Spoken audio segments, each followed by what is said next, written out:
Welcome to The Explainer. Today we're diving into a novel that was forged right in the devastation of the Korean War. It's a story that's part detective mystery, part philosophical thriller, and it asks one of the toughest questions you can imagine. When the whole world is falling apart, is a comforting lie actually better than a painful truth? We're talking about Richard E. Kim's masterpiece, The Martyred. Now, people have compared this book to the works of giants like Dostoevsky and Camus, and for good reason. This thing took the world by storm. It became a bestseller in the US and was the very first Korean work ever put up for the Nobel Prize in Literature. Its real power, though, comes from the brutal questions it forces you to face. Questions about faith, truth, and what it even means to be human when all hope feels gone. And the book opens with this quote, this promise. It's basically telling you from page 1, get ready. We're about to journey into some seriously dark riddles about faith, about truth, and about what it really takes to survive a world that's just been consumed by suffering. And this right here, this is the central, haunting question that echoes through every single chapter. So, to really understand how the book tackles it, we've got to start with the mystery that lies at its very heart. Okay, so picture this. It's the winter of 1950. The city of Pyongyang has just been recaptured from communist forces. But in all that rubble and chaos, a really grim and politically explosive puzzle has come to light. So here are the facts, plain and simple. We know that 14 Christian ministers, these were influential guys, community leaders, they were all captured by the communists before the city was taken back. And of those 14 ministers, 12 of them were executed. So on the surface, it looks like a pretty clear-cut case, right? Martyrs who died for their faith. But here's the twist. Here's the mystery. For some reason that nobody can figure out, 2 of them were left alive.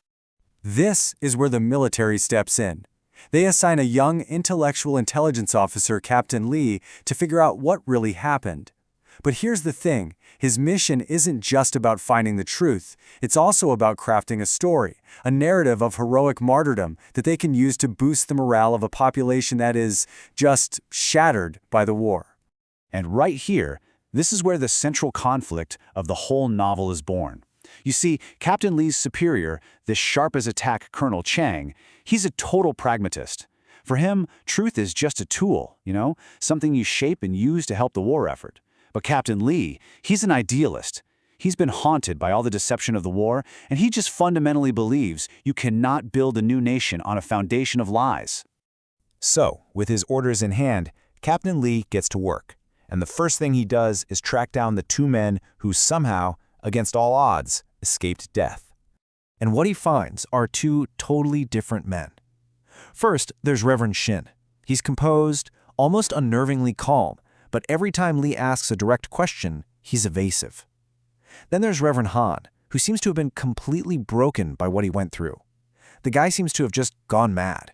So Captain Lee keeps pressing Reverend Shin for details. How did you survive? What happened? But all Shin gives him are these cryptic, faith-based answers. He just keeps saying it was an act of God, a miracle, which of course is an explanation that explains absolutely nothing. Now you gotta remember, Lee is a guy who has seen so much carnage that he's lost his own faith. So he gets suspicious.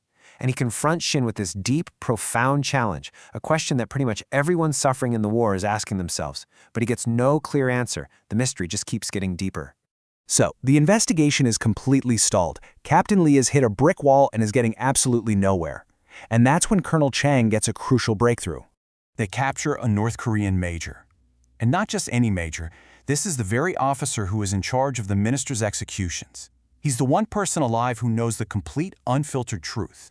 And the major's testimony, well, it's a total gut punch. He basically sneers at them and reveals there was no glorious martyrdom. The ministers died broken, terrified, begging for their lives, even turning on each other. The only one who showed any defiance, the only one who didn't break, was Reverend Shin. And for that, just for that act of spitting in his face, the major let him live. So the truth? It's the complete opposite of the story they need.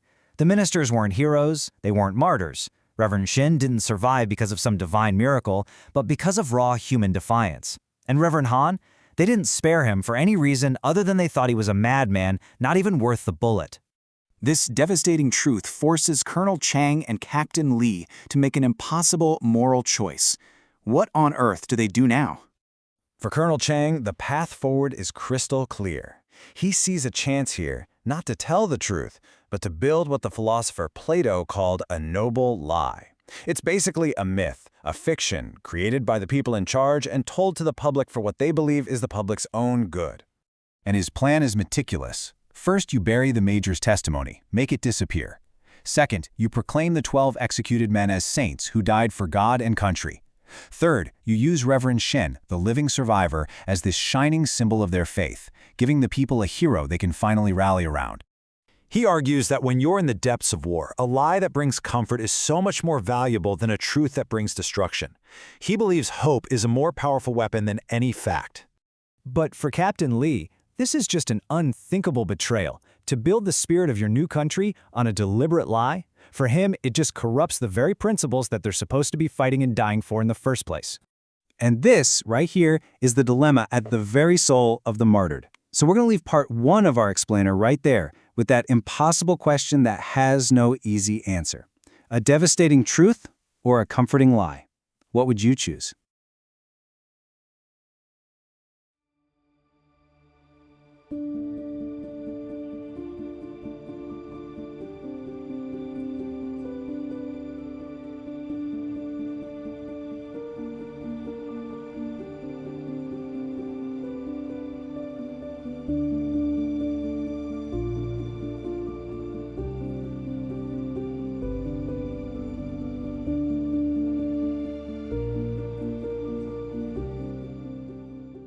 Let's talk about a novel that really gets under your skin, Richard E. Kim's The Martyred.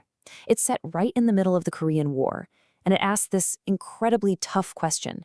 How much does a person have to suffer before they can be considered, well, truly human? And that brings us right to the heart of the dilemma. I mean, think about it. Is a comforting lie actually better than a devastating truth? When everything is falling apart, what do people really need? Do they need the cold, hard facts? Or do they need a story, something to hold on to that gives them the strength to keep going? Okay, so let's set the scene. We're in Pyongyang in 1950. The city is just shattered by war. And amidst all this chaos, the South Korean army stumbles onto a mystery that's not just a political headache, but a massive crisis of faith. It all starts with this number, 14. When the Communist Army first took the city, they arrested 14 of the most important Christian ministers. And out of those 14, 12 of them were executed. Now, to the world, this looks like a clear-cut case of martyrdom. They died for their faith, end of story. But here's the thing that doesn't add up. 2 of them survived. How? Why them? This single fact just unravels the whole tidy narrative and kicks off a full-blown military investigation. And this is where we meet the key players in our story. A handful of men who are about to go head-to-head over the very definition of what truth even means. So you've got 2 very different guys running this show. On one side, there's Captain Lee. He's our investigator, an idealist who believes truth is absolute, black and white. His job is to find the factual truth. But his boss, Colonel Cheng, he's a soldier through and through. He's a pragmatist. He doesn't care about facts, he cares about what works. He needs an effective truth, a story that will rally the troops and the people. Right away, the investigation hits a brick wall. One of the survivors, Pastor Han, well, he's gone. His mind is shattered, he can't speak. And the other guy, Pastor Shin, the only one who actually knows what happened, is being incredibly vague and evasive. In fact, when Captain Lee pushes him for any answer about how he survived when everyone else died, all Pastor Shin says is, it was God's will. For an investigator like Lee, that's not an answer. That's a huge red flag. It tells him something is being hidden, something awful. But just when it feels like a total dead end, Colonel Chang gets a break, a huge one. They capture the North Korean officer who was in charge of the ministers, the man who gave the orders. Chang promises Lee he's about to get the factual truth he's been looking for. But what they're about to hear is so much worse than they could have possibly imagined. So the scene is set for this massive moment of revelation. They bring the captured enemy officer into a room filled with church leaders, military officials. Everyone is there to finally hear what really happened. And then he tells them. The truth isn't just bad, it's soul-crushing.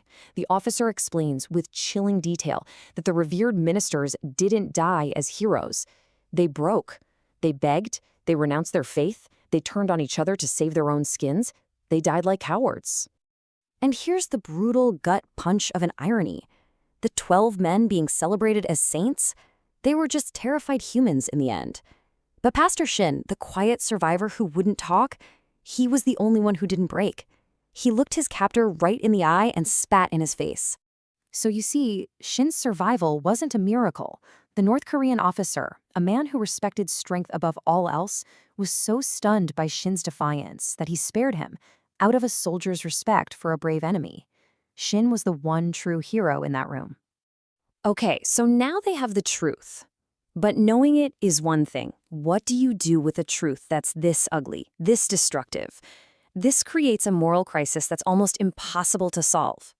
And Pastor Shin, he knows. He knows that if this truth gets out, it will completely destroy the spirit of a people who are already on their knees. So he makes an unbelievable choice. He decides to lie. He creates a beautiful, heroic story of 12 brave martyrs to give his flock something to believe in. You can almost hear his logic clicking into place. 1. His people are broken. 2. The real story will finish them off. 3. A heroic myth, a lie, will give them the strength they need to get through this. And 4, he decides, I will carry the sin of this lie myself to save them. It's an act of deep, if twisted, compassion. When Captain Lee finally confronts him about it, Pastor Shin hits him with this question, and it just stops everything cold. Have you ever considered that people might not want the truth? This question is aimed right at the heart of Lee's and our idealism. In the aftermath of this lie, everyone involved has to figure out what they actually believe in anymore. It's like in the wreckage of the old truth, they all have to forge something new to hold on to. And you see them all choose a different path. Colonel Chang, the pragmatist, loves the lie. It's great propaganda. One of the executed minister's sons finds a strange, deeper faith in his father's weakness, seeing it as more Christ-like than any martyrdom. And Pastor Shin, he goes all in, choosing to stay behind and die to protect the lie he created. Which leaves Captain Lee, our man of principle, with a final, terrible choice. His whole world is built on facts and truth, but now he sees up close the profound human need for this lie. What does he do? Does he blow it all up for the sake of his principles, or does he protect the hope it provides? In the end, everything he's seen, all the suffering, it changes him. He chooses to keep Pastor Shin's secret. He becomes a part of the lie because he finally understands that sometimes the most compassionate thing you can do isn't to force a painful truth on people, but to help shield them from it.